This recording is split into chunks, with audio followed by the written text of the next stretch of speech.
Meron po tayong job fair at lahat ng kailangan ninyong dokumento mula sa gobyerno para sa paghahanap ng trabaho, andyan na rin. 3 months ako walang trabaho eh. Thank you sa job fair na ito, sir.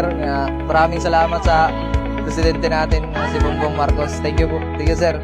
Laking tulong po kasi yon sa pamilya namin, lalo na sa amin na mahihirap po.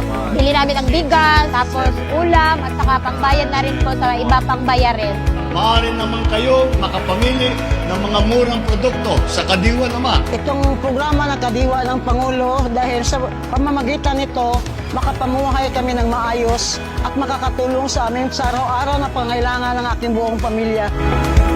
Ito yung magandang sistema na yung kami mismong mga farmer ang mag-display ng aming sariling produkto para mas mataas yung pagbenta namin kasi kung may middleman pa, bababa kasi yung presyo namin. Kaya ito yung magandang proyekto ni mahal nating Pangulo na si Bongbong Marcos na mayroon tayong kadiwa.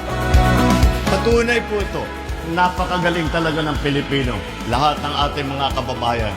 Kailangan lang ng pagkakataon katulad ng job fair na ito. Kaya naman, gagawin ko po lahat para itong programa na ito ay magkalat sa buong bansa. Hangad ko po ang inyong tagumpay.